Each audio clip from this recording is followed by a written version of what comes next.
Thanks very much, Tony. Thanks a lot. Okay, good morning, good afternoon, and good evening, everyone. Thank you, Sadi, for inviting me to this wonderful platform and allow me to share some of my work and experience. And after my talk, I'm really happy to discuss with all you guys and just to make so as to improve our care to our patient. So today's topic is the neurolysis of major joints. And are we there yet? I share the same clinical interest as Sadi that I love to handle all these joints because they are very, very common problem in our pain communities. So this is a disclosure slide. So regarding the scope of my talk today, I will give a brief introduction, and then today I will talk about three joints: the hip joint, knee joint, and shoulder joint. And finally, I will talk about a little bit about the future directions from my perspective and some of my research work. So as an introduction, chronic major pain is very prevalent, as all you know, and some figure from the United States suggest up to 36% of women have chronic major joint pain at any time of life. And although most of them can be handled conservatively, some of them do require surgery, for example, joint replacement. And if you are aware of the recent advances, regenerative medicine is actually have been earning its evidence in handling different chronic joint pain. And I'm personally a lover of regenerative medicine as well. Nevertheless, in some situations, regenerative medicine may not be able to help in some advanced cases. And during these cases, denervation is a considerable choice. So currently people, we will use radio frequency or cryoablation or even chemical ablation. And if you are aware of the recent literature advances, there are a lot of anatomical study in the recent 5 to 6 years, and from the hip, knee, and then shoulder. So, and all these have lead to a revolution of the way we try to deliver all these major joints. And then in terms of image guidance, in the past, I guess a decade ago when I started to do pain medicine, we always use fluoroscopy. But then if you understand the anatomy more nowadays for the joint denervation, you know that the fluoroscopic guidance only may not be adequate to precisely and accurately target all those nerves. So we now sometimes will advocate a concept called combined ultrasound fluoroscopic guidance in the hope that we can safely and also precisely and accurately target all those nerves. And let's come to today's theme. Why chemical approach? Now, basically, there are 2 big reasons. One is the lack of radio frequency and cryoablation facilities in the clinic, and it's also much faster compared with cryo and also RF, and it's also much cheaper. So for some patients who, for example, they have cognitive dysfunction, they may not be able to tolerate a very prolonged procedure.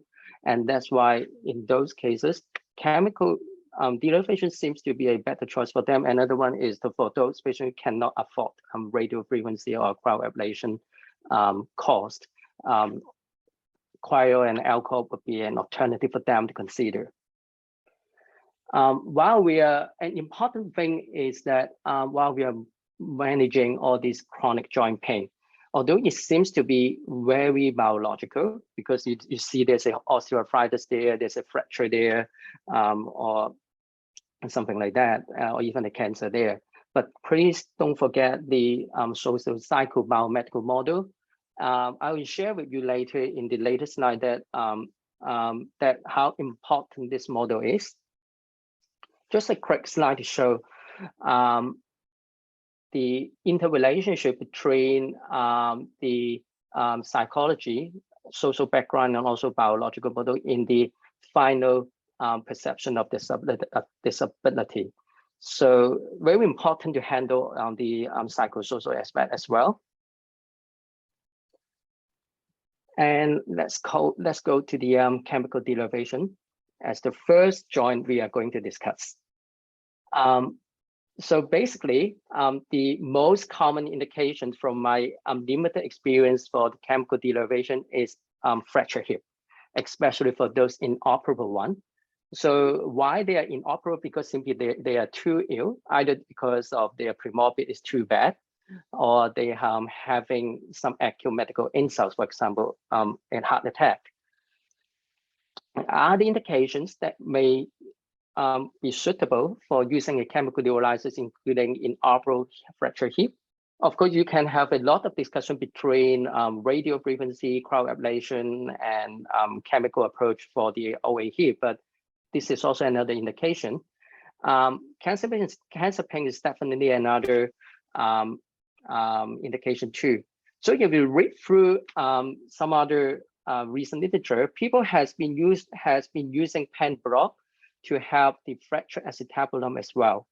I was also asked by people whether I would use neurolysis to handle fracture acetabulum as well.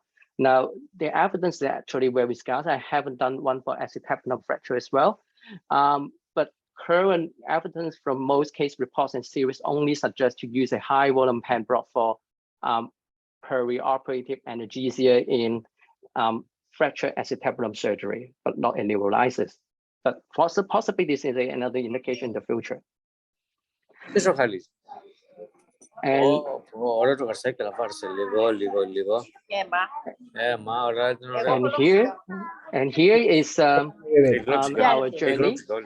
Here is our journey to.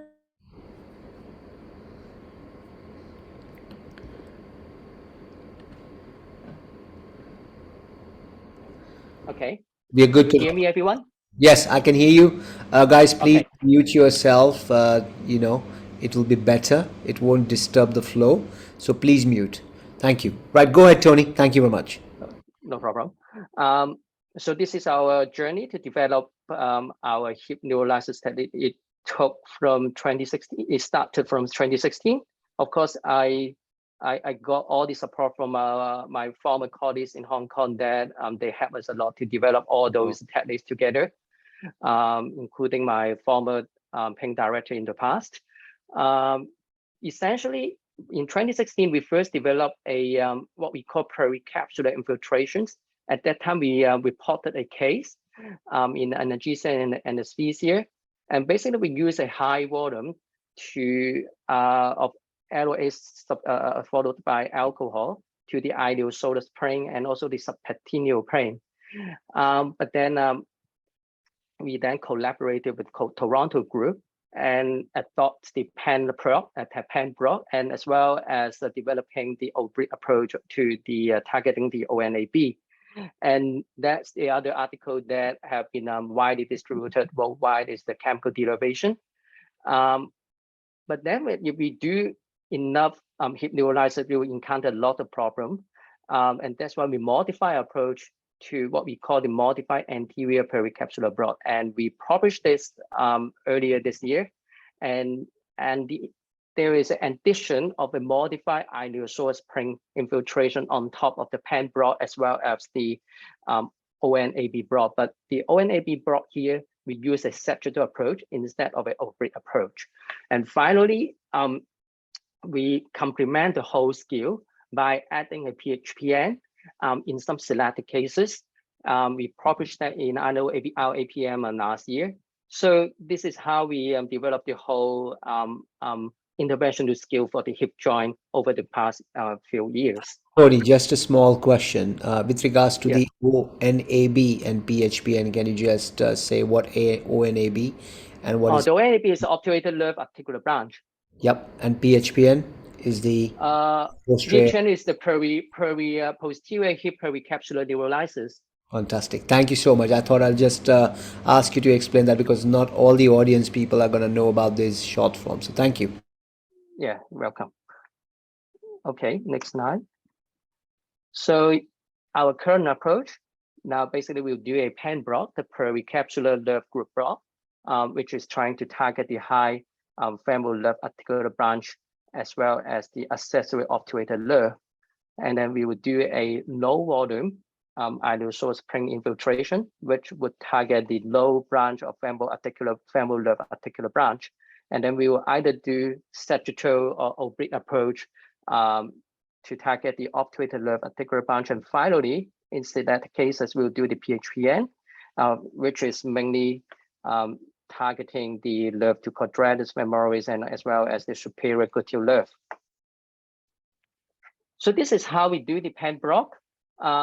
In essence, you can scan the your probe from the ASIS and then scan down to the AIIS and then rotate the probe along the inguinal crease, and then you should be able to identify the superior pubic ramus in this way, and you will identify the iliopatino eminence here, and there's the IAIS, and there's a trop here, and there's the iliopsoas muscle and the tendon here. So what we do is they put in a needle from lateral to medial while you're hitting the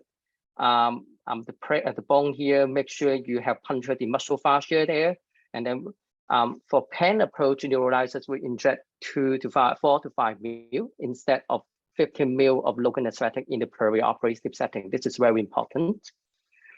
And why we need to make sure we have pierced the muscle fascia, because there's some case report to suggest there will be a risk of quadriceps weakness after the pen block. One of the reasons is the volume injected would be too much.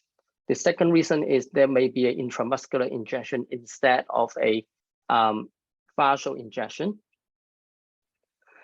And that's why Professor Bullpen wrote up something in a letters to the editor to suggest we always need to rotate the needle gently while you try to pass through the muscle fascia. And another thing is, please use a sharp needle. I know that for anesthetists, people always like to use a block needle, but somehow it's not sharp enough to me. For these kind of block, I always use a Quinky needle, which is sharp enough for me to pierce all the fascia. And the volume, of course, matters. So from the cadaver state, if you do inject more than 20 mil of local anesthetic or injectate, they will flow everywhere, retrograde to the LCFN and to the major femoral triangle, and even flow back retrograde to the needle track, and that may be a big problem. So it's all right to use in perioperative setting. Basically, people think about the pen block can be a surrogate of a lumbar plexus block, because if you inject a big volume, it can just make good use of this retrograde spread of local anesthetic to block everything. But not for neurolysis, please don't do this. So make sure the local anesthetic limited to around 5 mil, and make sure the injectate, while you inject, the pressure is low enough so that there won't be any retrograde spread through the needle track. And this is the classical approach of targeting the obturated nerve articular branch when we first developed the hip neurolysis. The idea is to align the ultrasound probe to the superior supromedial acetabulum, and we can also see the femoral head here. And then we slide caudally until the disappearance of the femoral head, and this is where we want to look at, because this is where the inframedial acetabulum is located. And that's why this is the point where we correlate with the cause of the obturated articular branch nerve there. And then we insert the needle from lateral to medial and inject, say, 2 mil of injectate there. But life is not so simple. These are some real patients that I encountered in the past. So first one is a twisted femoral vessels along the needle trajectory towards the IMA. So there's a low way you can do it in the oblique approach. Secondly, in the photo from the right, you can see this is AIIS and IPE, but the patient have a lot of osteoarthritis degeneration all around, and I can't really see the contour too well. Okay, you can still inject something, but you are not pretty sure whether the injector can spread evenly along the pen plane and to cover all those nerves. Okay, so this is a real patient I have recently encountered in Australia. This is actually a multi-vehicle accident victim who survived, but then resulting in a chronic hip pain. So you can see the pelvis here is basically shattered, completely shattered. So no surgery could be done by orthopedic surgeon. You can see the femoral head seems to be intact, and but then in this kind of situation, you will want to do a derivation. Do you think you can still identify the pen print there? I think it's difficult. Now, I haven't seen this patient yet. I just got the referral letter. I'm really happy to share our experience with you guys later. But just looking at the CT here, I will know, oh, this one, the pen print must be disrupted here. So I don't know whether the conventional hip derivation would work for this kind of hip pain. So let's see. So that's why in real life, there's a lot of different challenges in managing cases. And because of this, we also developed another approach to target this type of problem. This is called the iliopsoas spring infiltration. So the idea is to identify the pain. Where is the pain? Where is this pain? It refers to the pain between the iliofemoral ligament and also the iliopsoas muscle. This is around here, okay? And coincidentally, the Danish group, the Professor Benson, also did a volunteer study in the perioperative setting, saying that the iliopsoas spring actually does not cause any motor blockade. And they actually injected a lot more contrast. It's around 10 mil or 15 mil of contrast, and then take a CT to see the spread. So nowadays, after our modification of the iliopsoas spring infiltration from a high volume one to a low volume one. In the past, we used to inject 10 to 15 mil, although it worked really well, but they because when we inject alcohol, most of the aldehyde will become drunk, and I thought there may be a lot of hemodynamic fluctuation as well. And now we reduce the injectate to 3 mil. So what we really want to cover is just the low branch of the femoral nerve articular branch. So this is how we put the needle here. And how to get this print is after we get the access of the pen print, we just move a little bit the procaudally until you can see the femoral head there. So it's not that difficult. And then for the sagittal approach, why do we need to develop this approach? Now, the main reason is when you see the fracture hip patient or some of the OA hip patients, the natural position of the hip is often externally rotated. And this is why the femoral vessels are twisted and deviated laterally as well. And therefore, we have this image here, and it blocks all the needle trajectory here. So in order to handle this, our trick is to try to rotate the probe from an oblique plane to a sagittal plane so that we can look at the IMA, the inframedial acetabulum, from another angle.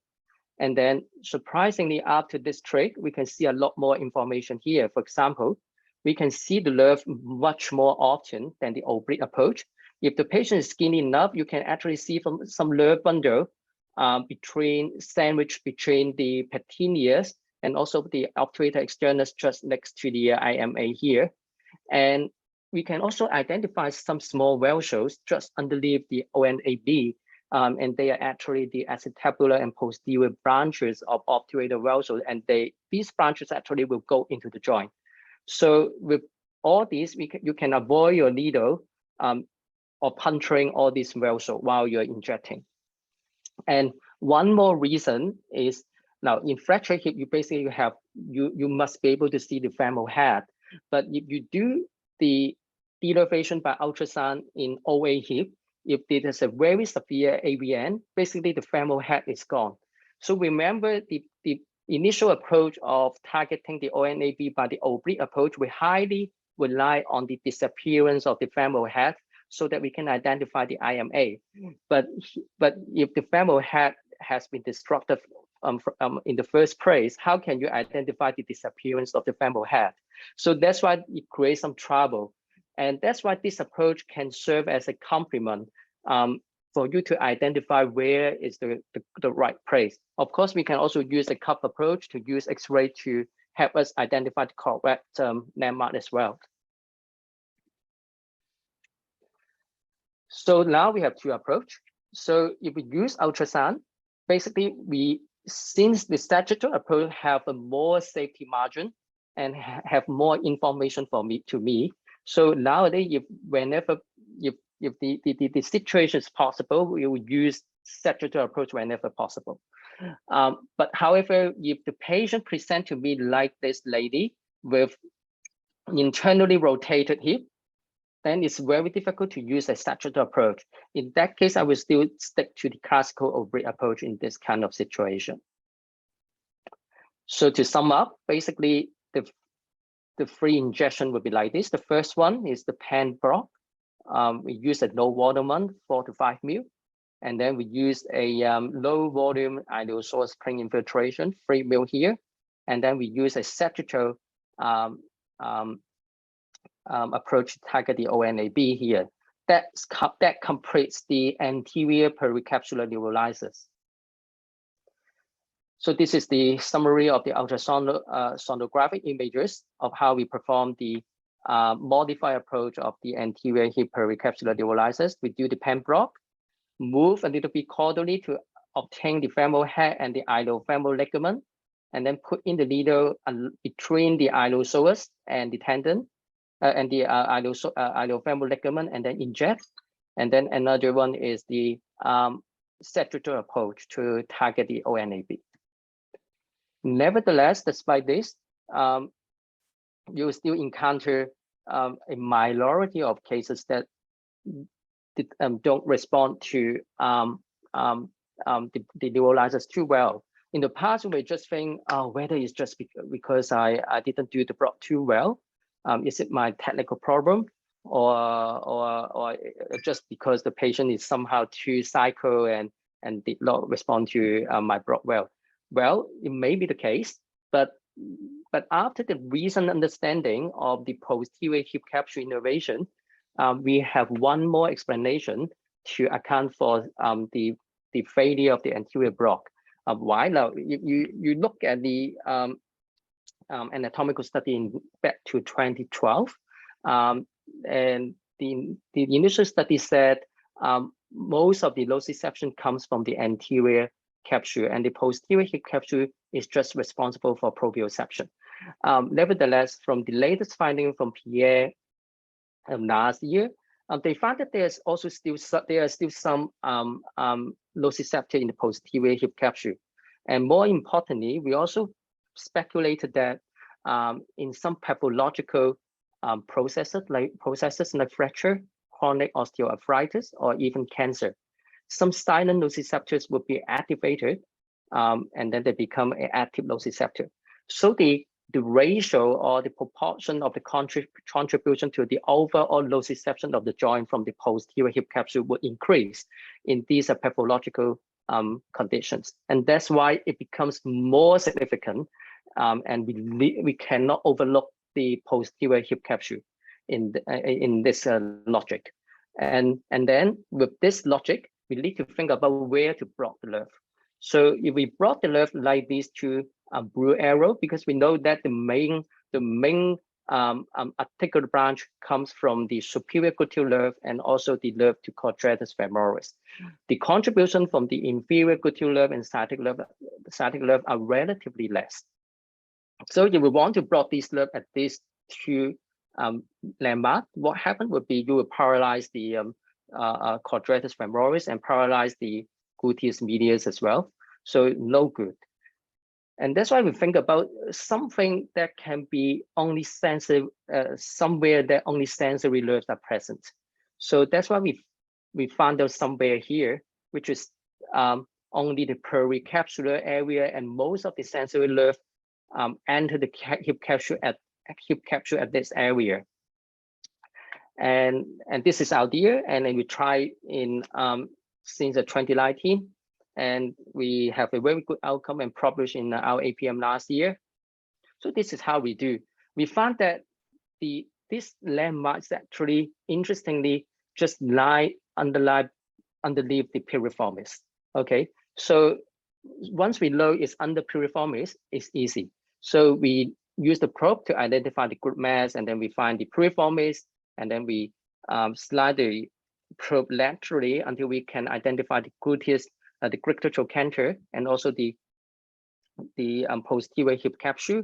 And then we strategically use the needle in a medial to lateral trajectory, because with this needle trajectory, the injector will be pushed away from the sciatic nerve.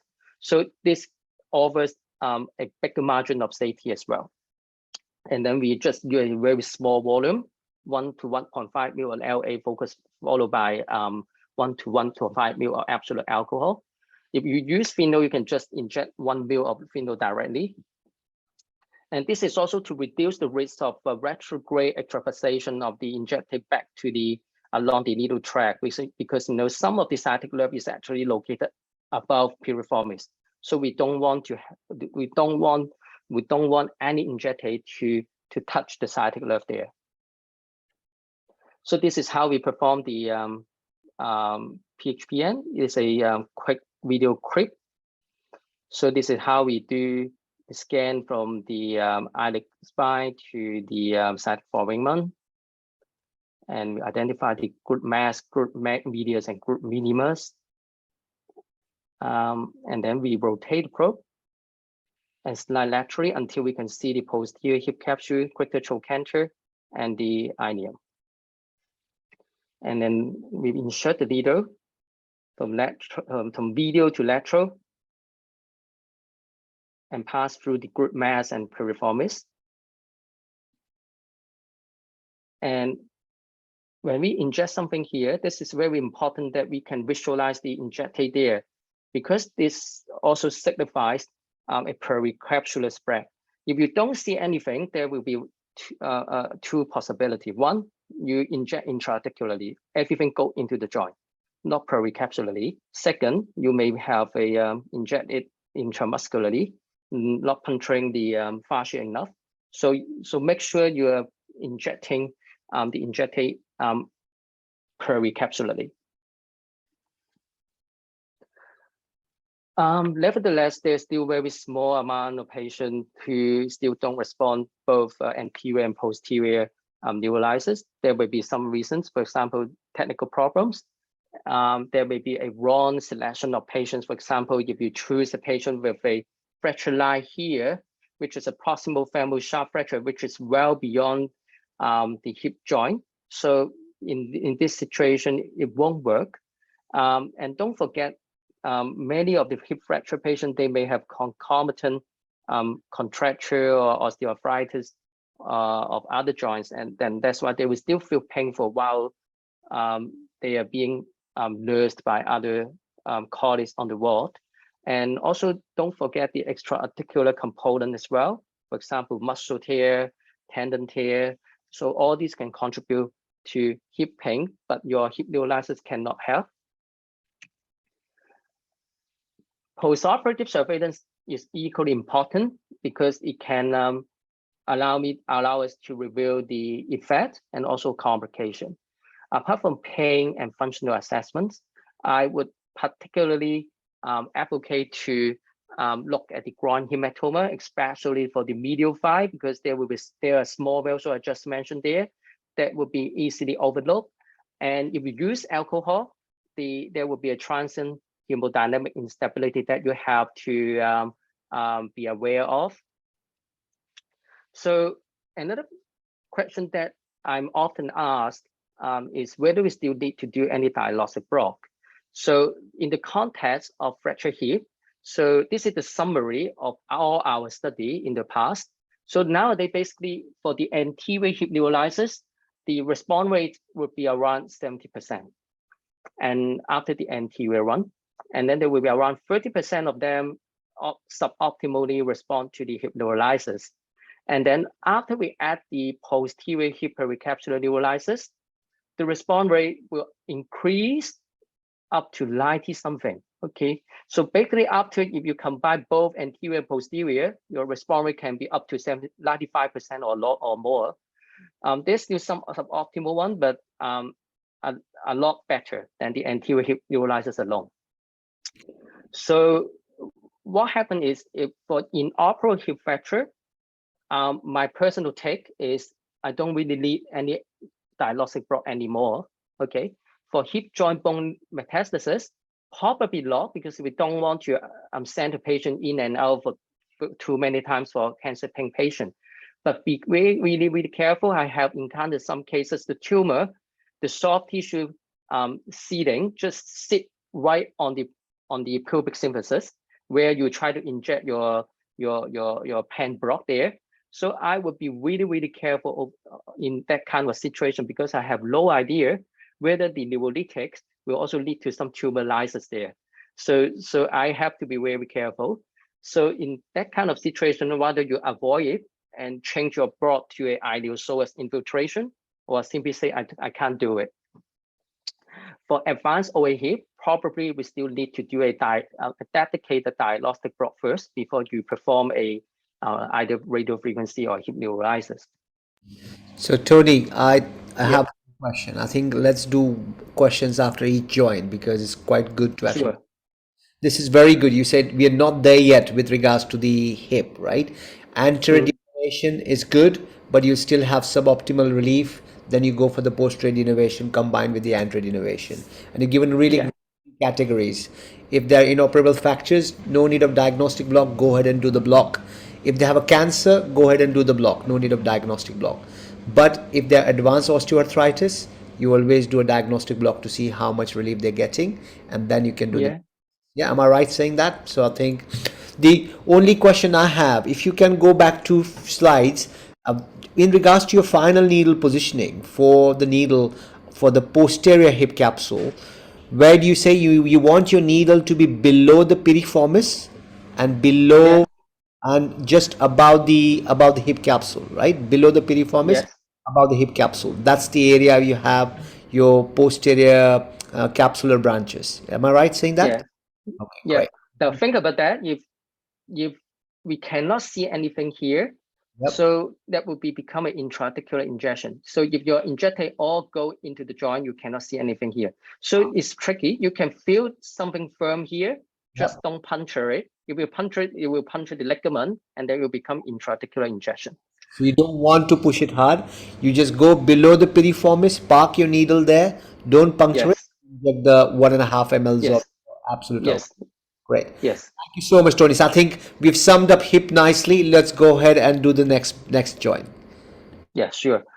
Okay, let's go to the knee. Knee is very interesting, and I would say it's very compressed.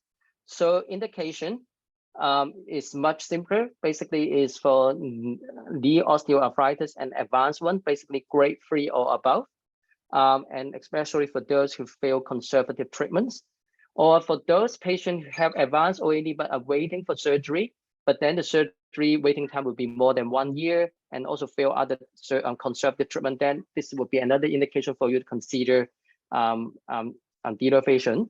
Lastly, cancer pain is also a indication, but from my limited exposure, I have never seen one such a case with cancer pain over the knee. But this is definitely one of the indication. So I think most of the audience here would know that the classic approach to target the for the knee denervation would be the 3-point injection suggested by Dr. Choi from Korea a decade ago. That refers to the supromedial genicular nerve, superlateral genicular nerve, and also the inframedial genicular nerve. Nevertheless, if you have done enough cases, you will encounter a scenario like this. Your diagnostic block works really well, but then when you go to RF, the success rate become half or even less. So that's come to a accuracy issue, and this, I think this is quite common worldwide as well. And therefore, there's a 2 group try to evaluate the anatomical lemma that was initially proposed by Dr. Choi from Korea. One group is from Toronto, the other group is from Belgium. So the common conclusion from these 2 groups are that they are basically, the original lemma are far too far away from accurate. Okay, so this is one of the result from the Toronto group. You can see there's a summary of the nerve that the original 3 lemma that can catch all those nerves. So basically, I only highlighted those that can be catch. Okay, but at least 70 to 80% of the nerves cannot be caught by these 3 targets. Okay, and worse still, the innervation of the knee is far more complicated than hip. Okay, the hip is quite simple. Basically, there's just femoral nerve, accessory nerve, and arterial nerve, and then the posterior one. Not that difficult, but knee is very complicated. We have been able to identify 14 nerves, 14 that are responsible for the knee joint innervation. And worse still is each nerve may have their small branch, okay, that you may need to cover in order to have a complete block. So there's a far more than 14 nerves actually.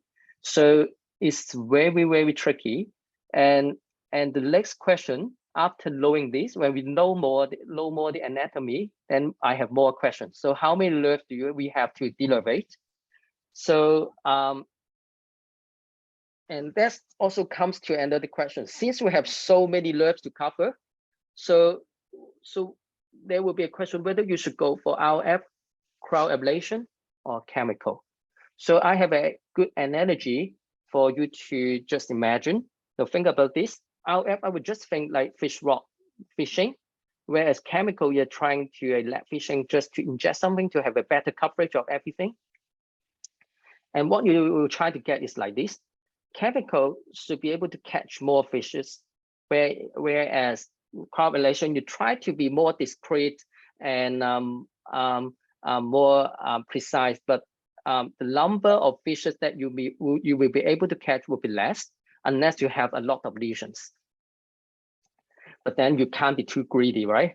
If you do some lead trawling like this, of course you can catch everything. So for example, you inject 20 ml of injectate, you can cover everything. But this may not be too good, right? Because you may catch something that you don't want to catch. Okay, so personally, I don't recommend this type of practice. In perioperative setting, you may ingest such a large volume of local anesthetic. That's fine. That's the idea. We are doing the peri-articular infiltration as well, but not for neurolysis.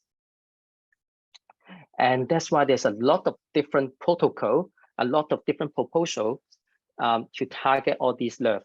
Now, this is one of the big group from the Texas. They have been all doing all these knee denervation. They try to propose a 6 target denervation. They then propose a 8 target denervation as well. And then the other group, they use ultrasound, not only the X-ray, they use ultrasound as well. There was some report from this group to say the original 3 nerves also okay, but bear in mind that I have some doubt about that. There's another group to say they target 6 nerves. Okay, but my personal experience is also 50-50. So if you read up the literature, Professor Stephen Cohen also mentioned when you know more, then you have more questions. The first question is whether you should denervate all the nerves, or you just do, if you do all the nerves, then you have to think about how to complete those 14 nerves. You will go for partial. So what do you mean by partial? So partial means 3 nerves, 6 nerves, or 10 nerves. No one knows. So this is a Nobel Prize question, I would say, because no one knows how to target them. And my next question is whether we should do a protocolized injection or a personalized one, depending on the severity of the pain.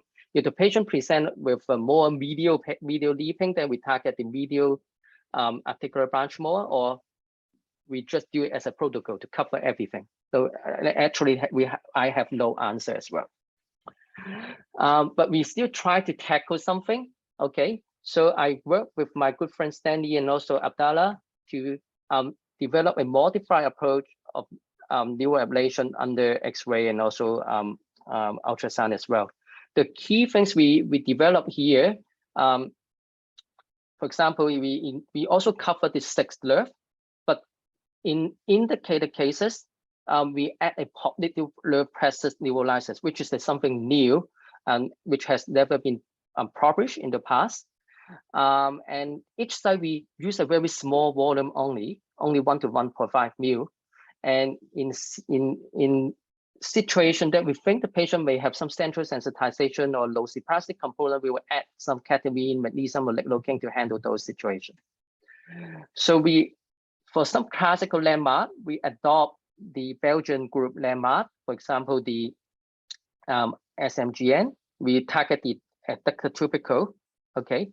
And we also target the original landmark, which actually target the nerve to vastor intermedialis, but not the SMGN, the blue one. And then we also use the Belgium landmark to target the SLGN. But then we have our own way of derivating or the infrapatellar branch of saphenous nerve. Why? Because the original landmark from the Belgian group is over the inframedial aspect of the knee, which is a very good landmark because it's very accurate. But we think that it's too shallow, it's too superficial to the skin. No matter you use RF or you use our chemical agent, it would be a bit tricky. For RF, there will be a risk of skin burn. For chemical neurolysis, then there will be a risk of denervating the skin nociceptor as well, resulting a lot of neuritis there. So we think about the cause of the infrapatellar nerve. Do you see somewhere here? This is the adductor tubercle, and these dye are used for the detecting the SMGN. So if we push the needle forward to the posterior cortex of the adductor tubercle, basically we can also target the infrapatellar branch of saphenous nerve as well. So that's how we do this infrapatellar nerve, infrapatellar branch of saphenous nerve. And then this popliteal pressure neurolysis. The whole idea is we try to find an area that is where most of the nerve will be most concentrated, and where it is, we think that it will be the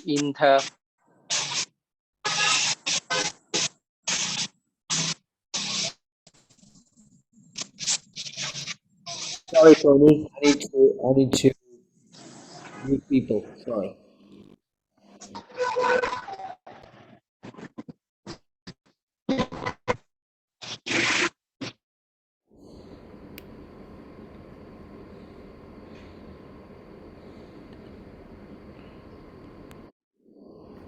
Okay, let's go ahead. Yeah. Yeah. So for the popliteal pressure neurolysis, we have some sort of two consideration. One is where would be the best point of injection. So what we think is the intercondylar area where most of the nerves will be concentrated here, but not the capsule. Okay. Another thing is how can we do it more conveniently without training the patient. So this is how we do is to have in a supine position and then the knee rest, and then we put the probe here. And then the most important thing is to put the needle from lateral to medial. And why? Now, this is some anatomical consideration of this approach.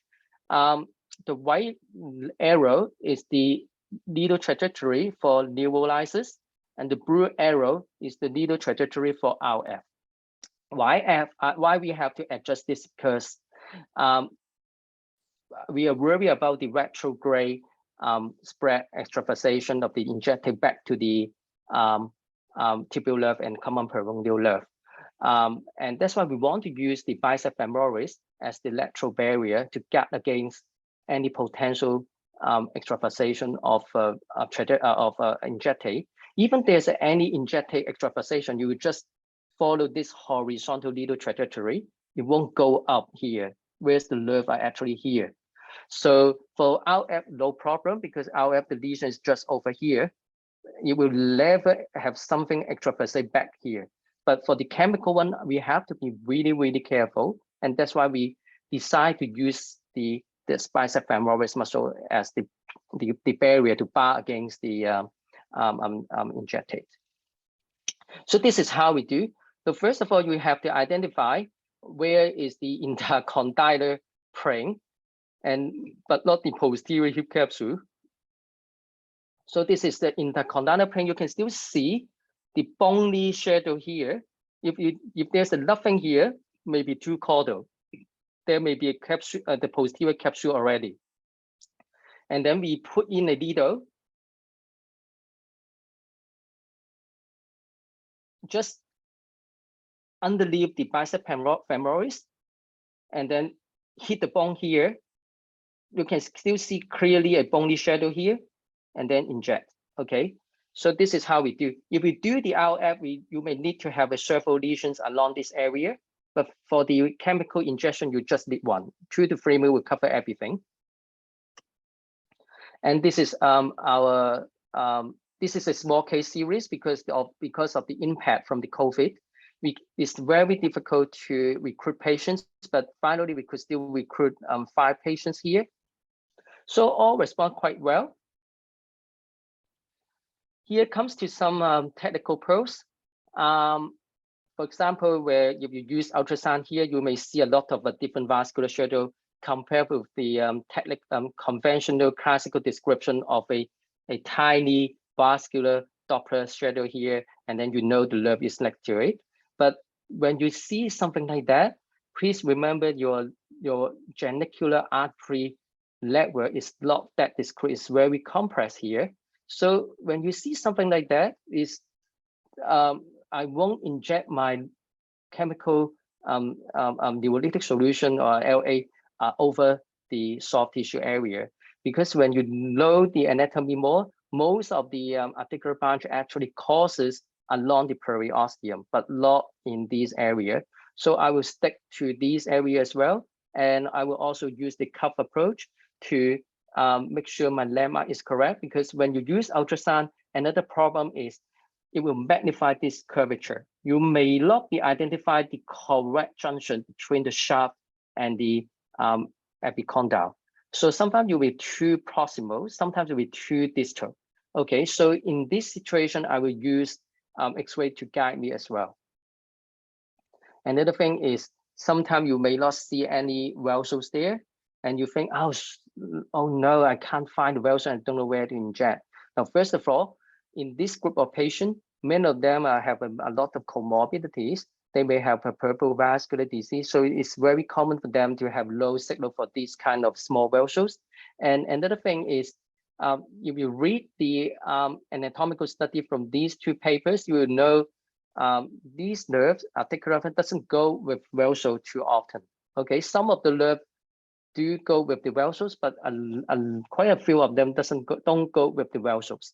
So in this situation, the vascular shadow, the vascular signal may not be the only guidance for you to inject.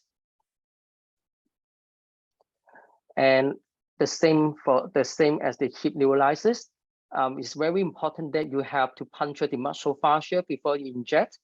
You can also use contrast to confirm before your injection. Why? Because except the nerve to vascular lateralis and the nerve to vascular medialis, all the nerve basically causes along the periosteum. Oh, so that's why you have to make sure your injectate is just above the periosteum, but not in the soft tissue or in the muscles. However, despite your best efforts or some different advances or different protocol, we do encounter some of the prolonged failure in some cases. I still remember one of my good friend Gu from Toronto, who just shared in the social media saying that, oh, after the cryo, the patient still have some flare up. I think this is quite a common situation in knee neurolysis compared with the hip neurolysis. We still don't know most of the exact answer, but one of the possibility that we can think of is, one, some of the nerves are really superficial. The chemical agent or the RF may just involve the skin nociceptors.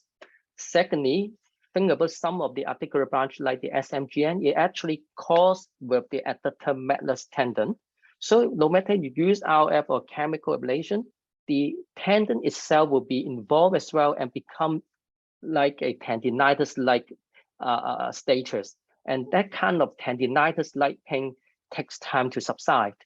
Of course, the next possibility would be some denervation pain, avernation, the avernation pain, because you try to deavernate everything. So what we would do here is we would try to use some steroid together with the injectate, or we can give a course of prednisolone to handle this type of problem. And another group of patients, they don't have any flare, but they just don't respond too well. So in this type of situation, apart from thinking about the technical aspect, please also think about any nociplastic component as well. If you think the patient have some nociplastic component, please give some infusional therapy. And also please think beyond the biological model, because why I have to say this, because I still remember one of the cases, the patient respond quite well to the diagnostic block, but the patient just become more painful after the chemical neurolysis. But the patient actually have a lot of psychiatric disorders. At that juncture, I thought the OA is so obvious. So that should be with the very good diagnostic block. I should be able to help this patient despite of a lot of yellow flag and orange flags. But the actual outcome was not that promising. So that's why we have to think beyond the biological model all the time, not just think about the biological. We have to think about the social biomedical approach. And another thing is we have to be realistic. So if we encounter some cases like this, even if you have done an excellent block and excellent neurolysis, very often the patient don't respond for too long because you see the bowel tensegrity here is not disturbed already. Very often there will be a lot of other pains over, for example, either tubal band or the hip, and then they will subsequently go back to the knee. Okay, so if you do a lot during replacement, now doing a knee replacement is different because knee replacement is trying to restore the geometry, but neurolysis cannot. So the knee is still like this. So you have to tell patient, we can try, but we don't know how long it can last because your geometry is so disrupted. We don't know. So that's why we have to be realistic. Of course, if you fail, you can consider drop pump, intrathecal pump for this type of patient as well. And finally, there's some other new block, but we are still in the research stage. For example, the nerves to vaster lateralis and nerve vaster medialis. They are important articular branch for patellar sensation. So it will be important if the patient specifically complain of patellar pain in your OA hip, OAD. But we haven't seen a good paper in describing how to denervate these two nerves. We have some paper to do the block for the perioperative setting in patellar surgery, but not denervation because the dilemma is a bit tricky because in the soft tissue, not over the bone. So let's see how it works. And this photos is a summary of the classical approach and our modified approach, and also those nerves who are still under research. So let's stop here. Any questions? So with regards to this picture that you're showing, Tony, you told us your approach, and obviously you've been using the posterior approach, and I think I must say this is very good because we do have patients who actually not only just complain of anterior knee pain, they also complain of the posterior knee pain. And so far we've been telling them, there's nothing much you could do, but this is a very good technique where you could actually do a radio frequency, or you could do a targeted approach to the posterior innervation of the joint capsule for the knee. With regards to your own personalized approach, can you just recap on this? So you will do for superomedial, you will do as you would for any classic kind of approach where you would go and put the needle at the junction of the shaft and the condyle, and then you'll carry on going posterior to the adductor tubercle. Am I right saying that? Is that what? Yes, I will do all the blue dots. I will still all the blue dots because the blue dots still works, but just work on different nerves. Okay. The blue dot originally we thought that it works on superomedial genicular nerve, but in fact it works on nerve to vaster intermedialis. And for the SMGN, we actually go target the adductor tubercle, but right. We just go one step forward. We go pass beyond the needle, pass through the adductor to target the infrapatellar nerve of saphenous nerve. Right. And what about the lateral side, Tony? Lateral again, the blue one, we still keep it. It's also brought the lateral branch of the nerve to vascular intermedialis. But then we have another one just over the lateral epicondyle to block the real SLGN there. Okay, so there's a two lesions there. No matter you use RF or chemical neurolysis. And then the inframedial one, we keep the same. For the infralateral genicular, the Belgium could actually propose a landmark there, but we haven't tried that because when you use chemical neurolysis, it's more tricky than RF because the common peripheral nerve is nearby. So RF, you can consider that, but chemical neurolysis, personally, we don't have the experience about the safety. Of course, we may, of course, we may consider some glycerol-based phenol so that to limit the spread of the chemical injectate instead of using aqueous-based phenol or alcohol, but no evidence so far. I liked your analogy of the fishing using the electric net and also individual kind of fishing bars. Yes. Said one of the advantages, because your first slide said where you have no availability of radio frequency or cryotherapy, it's cheap. It can be available, but as I said, the one more advantage is basically it catches more nerve, because we have seen out with the diagnostic block is perfect. You do radio frequency, 50% of patients would say it's not worked perfectly because the diagnostic block, you're using a liquid like local anesthetic. When you're doing radio frequency, you're doing a lesioning, but if the lesion is not big enough to catch all these small branches, you're still going to have few branches left over, which will continue to contribute to the pain in the knee. So I think that was a very good take-home message that you gave us, that, you know, chemical neurolysis is probably going to be much better in knee joint as compared to hip, because the variability of the nerves is much higher in the knee joint. One last question, Tony. Do you do sensory stimulation before you do the radio frequency? No, I don't do sensory stimulation because we know usually it's a landmark technique. But I agree, some patient you may still do a motor stimulation to make sure you didn't touch any motor nerve, because for example you don't know whether you would touch the saphenous nerve or have a or the common peripheral nerve, especially for the posterior one. You don't know your needle trajectory. Maybe it's not that accurate, so that motor stimulation will sometimes do this. But if the landmark is very clear, probably I won't do motor stimulation as well, because we all know there's no motor nerve over there. So pretty comfortable to do the radio frequency directly. And what about the volume of the alcohol? You said you use what, 1.5 mLs of 1.5 mLs, 1.5 mLs, usually one mil, usually 1 mil. Yeah. What about the posterior capsule, this point here? 2 mil, 2 to 3. Okay. 2 to 3. Yeah. If you do a RF, you will do RF to the posterior capsule. Usually we need 3 lesions, because we make sure, because it's actually quite a lot of space here. Okay, so 3 lesions, 1 in the middle and 2, 1 in the left, 1 in the right. But make sure you have to burn on the bone, but not on the capsule. It's difficult. If you burn too much, you're just burning on the capsule, but not the nerve, and you miss something. Yeah.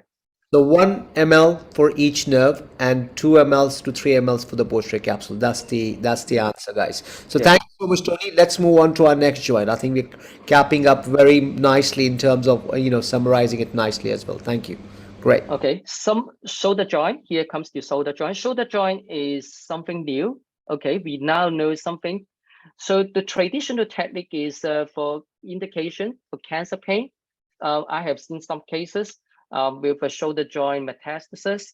So the classical technique for cancer pain intervention for this situation is you handle the C5 nerve root verbal RF.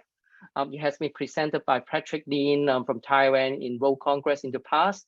Tried to do a RF there and sacrifice some of the shoulder muscle, shoulder motor motor function there. But since it's a cancer pain, it's all right to sacrifice that. Alternatively, we can do suprascapular neurolysis. I did both approaches. I do a classical suprascapular approach. We also had some experience to do it in a splenoglenoid approach to sacrifice the infraspirators, but the supraspinator still spared. For lung cancer pain, from the most of the current evidence so far, people were used to do pulse out at the suprascapular nerve, plus or minus an axial nerve. But then all these are traditional techniques. But you see, this is the new understanding of the shoulder innervation, which is the legs joint that we are interested after the knee and hip. Okay, so you can see there's a group from Professor Ekman from the United States, and also he actually very enthusiastic in studying the shoulder joint. I'm very impressed from his studies. So basically, you can see there's a several nerves for you to denervate. First of all is the suprascapular nerve, and also the anterior nerve, and also the lateral pectoral nerve. Okay, so what's the great thing from Professor Ekman is he tried to tell you where are the safe zones, okay? Where the safe zone for you to denervate. And then, of course, there's another back group for Toronto. They are very interested in all kinds of joints, okay? And after hip, knee, and now shoulder, and then the legs is the facet joint. And they also, the first group to use a 3D remodeling to tell us the nerve distribution of all these nerves, and also use this to tell us which part of the nerve, for example, the AC joint, and the glenohumeral joint, so which nerve will be contribute to different part of the shoulder joint. So it's really, really nice, easy to understand. And then based on these, there's also a cryoablation study with my good friend Aggie and also Professor Philip Pan. They use ultrasound plus fluoroscopic guidance to use cryoablation to do all these. They have they are very meticulous in targeting all those small branches, the acromial branch and also the inferior branch of the suprascapular nerve. And then they also do the lateral pectoral nerve and also axial nerve, okay? And as well as the subscapular nerve, the subscapularis as well. Basically, they brought 4 nerves instead of the 3 nerves from Professor Ekman. But then, however, all these from, no matter it's a Professor Philip Pan or Professor Ekman, all these are radio frequency or cryoablation. They are very discrete lesion. When we come to neurolysis, it becomes tricky because, as I said, neuroablation and they are very precise lesioning. So what's the problem of the current approaches? We go for chemical neurolysis. So this is an example 1 from Aggie. So you see they carefully move from the suprascapular lodge to the suprascapular fossa, okay, for them to deliver the cryo here. But think about if we try to inject some neurolytic agent, it's very difficult to control them so that it won't go to other nerve. For example, this one is the motor nerve, okay? Very difficult. And in fact, if you ask Aggie or Professor Pan, before they do the cryo, they will do a diagnostic block. The injected they use is 0.5 mil. Okay, but they don't know whether it's they had low cadaver study support to why they choose 0.5 mil. It's just because they're arbitrary, it's their wisdom. They arbitrarily choose 0.5 mil as the diagnostic block. Okay, I actually talked to them, so I know. And if you look at the Toronto group study, they used 0.8 mil dye for these, and just for 0.8 mil, you can see the coverage is so widespread. It covers everything. So and that's why it's one of the reasons why they use 0.5 mil, but there's a low further validation where the 0.5 mil can be less widespread here. So it's very tricky, okay? And for Professor Ekman's approach, so we all know this one of the target for the axial nerve is along this area. So, but the problem is we know the main anterior nerve is here. The articular branch is over the black cross.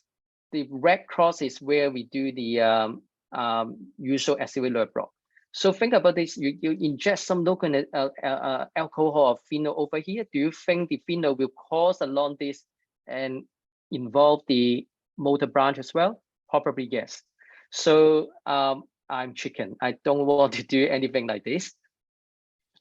So that's why we are thinking about any better landmarks that can enable fewer injections, but to cover most articular branches. Okay, so this is something we are working with another expert from the Europe. One is the Dr.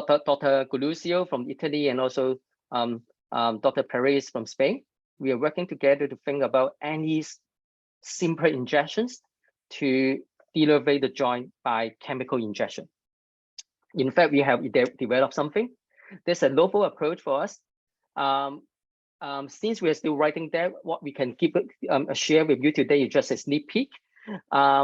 We are trying to put the probe around this area, and then we try to inject, say, 5 mil or injectate. It works quite well. So this is a recent case sharing I did in Australia. So this is a 7-8-year-old lady with past history of drug dependence, addiction, Parkinsonism, and history of left total shoulder replacement but sublust. And the surgeon decided not for further surgery. She presented to us with severe left shoulder pain with chronic subluxation, and the shoulder became further aggravated after a recent fall. She has been put on multiple opioids that was common in the Western world, like oxycodone, ketamine trojas, tabendadol, leg-looking patch, calcitonin, because there is concomitant vertebral fracture. And then the preoperative assessment, so painful, 10 out of 10 for the numerical scale. Range of movement is basically 0 because it's so painful, it's frozen. If you use a more comprehensive shoulder score, it's only 5 out of 48, which is very low. And for those who don't know what is Oxford Shoulder Scale, this is a simple slide for you to understand what it is. Basically, you assess the pain as well as functions, which is very important whenever we assess any back joint. Okay, no matter it is for knee, we use roll mat. For hip, we also use roll mat. So this is the X-ray of this patient. You can see it's sublust already, and there's a lot of osteoarthritic changes. So what would you do? If you do X-ray, classical denervation, the landmark is also not that easy because it's sublust. So what we do is whether we do, okay, first question is whether we do radio frequency or neurolysis. I told you that radio frequency isn't easy either because the landmark would be deviated. Whether you use ultrasound, X-ray, or cuff approach. So finally, we actually opted for neurolysis. We use of this novel approach. We use ultrasound guided only. We only did 2 injections, and a total of 7 mil or 6% aqueous phase phenol is injected. The procedure was done under a light sedation by MAC. So the progress is the first day, the day 0, there's a 90% pain relief on gentle passive movements. Post-op day 1, minimal pain, range of movement much improved, including performing a scalp side with ease. A few days ago, we go to reassess and visit the patient again. The worst pain or movement is just 3 out of 10. And the range of movement is much improved, a lot normal, because bearing in mind is a sublust joint, okay, not a normal joint. So the range of limitation is not because of pain, it's because of the subluxation. And then we do the Oxford Shoulder Score again. It's not normal, but much improved. So we are really excited. In fact, we have also done few cases in Italy as well. So we have proven this technique should be working well. So that's why we are now writing. So the next question is, what else can we go further in the future? So the hip neurolysis, as I said, the technique seems to be quite complete, but we still lack randomized control trial to validate. Okay, for knee neurolysis is tricky. There will be a personalized approach. There's a protocolized approach. Some of the target nerves we still don't know how to target, and the management of the temporary flare. Shoulder neurolysis. We still don't know because no evidence in literature. We hope we can do something to have patients involved in the world. And finally, for the agents, we all know alcohol, and now people will use the phenol as well. And I will also mention about the difference between aqueous base and glycerol base, because it will allow you to control the spread. Okay, sometimes aqueous base phenol will be better, sometimes glycerol base phenol will be better. So no absolute answer. I think we still need more research to determine in which scenario we use glycerol-based phenol, in which scenario we use aqueous-based phenol. Last but not least is something very exciting that our group is actually collaborating with some academic institute. We are trying to develop some injectable cryotherapy, but not ablation. So we are actually doing the first human study in the world that we are trying to inject injectable cryo in some major joint. So it's still in the research stage. I hope we can share more information or the result with you guys in the short future. So that finished my talk today, and thank you so much for attending this print talk, and feel free to ask questions and discuss. Thank you. Thank you so much, Tony. I think you gave us a really good run through of all the joints. So if you want to stop sharing, we can start the question answer session. I have a question from John Wilton. By the way, guys, if you don't know, John actually, chairs a very successful Facebook group, which is ultrasound in perioperative care and pain management. So John is asking, are you doing posterior interosseous nerve for the wrist for the osteoarthritic pain from the wrist? John, I'm doing them, by the way, hands up. So I do them because it is possible to do denervation of this nerve, especially I asked Prof. Morrigal, and these nerves are easily kind of identified with the ultrasound, and you can do this denervation for patients with rheumatoid arthritis of the wrist. So you can do posterior interosseous nerve and you can do anterior interosseous nerve. And the other thing is you can also successfully use a posterior interosseous nerve and anterior interosseous nerve for CRPS of the hand. So I've got a couple of cases where I've done them, and pleased to say that they helped. I didn't do the conventional RF for the CRPS. I did a pulsed RF, but I first did a diagnostic block with a long-acting local anesthetic like 0.5% bupivacaine with adrenaline, and then I did the pulsed RF for them. So I hope I answered your questions. Tony, do you do the posterior interosseous nerve for the wrist?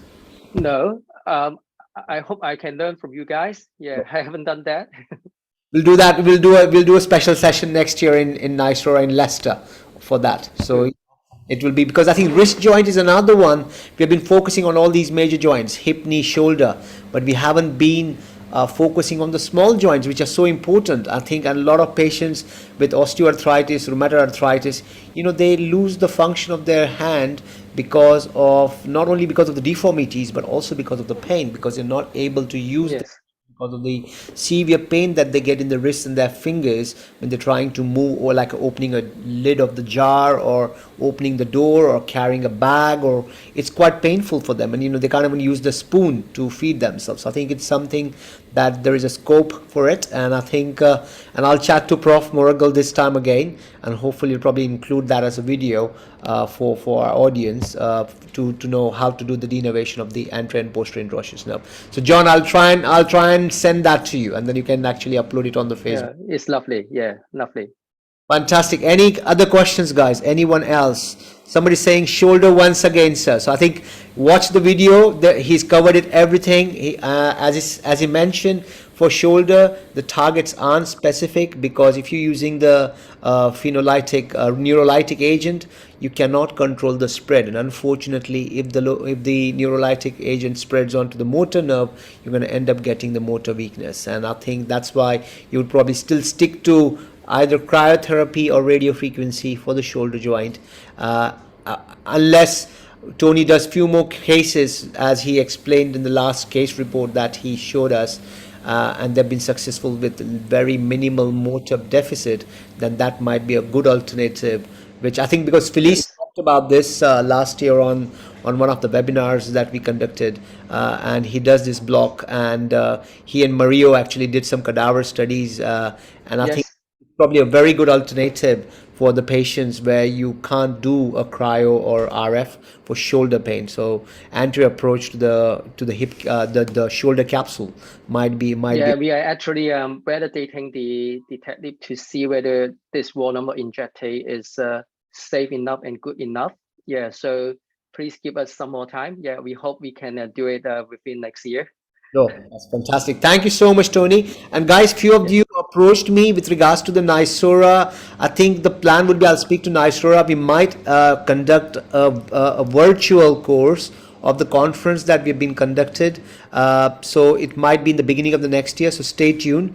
We will announce the virtual kind of, because I need to talk to the course director Mahesh, my colleague in Leicester, and we will let you know if there is a virtual event for the Nysora next year. So thank you very much, guys, and hopefully we'll meet again. Thanks very much, Tony. Have a good evening. I would say good night. I'm sorry it's Yeah, good night. 1:30 in the morning. You need to go to work tomorrow. I'm so sorry, my friend. I kept you up, but have No a good problem. sleep and a couple of extra cups of coffee tomorrow morning to keep yourself up. Okay. Okay, thank you. Good night, everyone. Bye. Bye.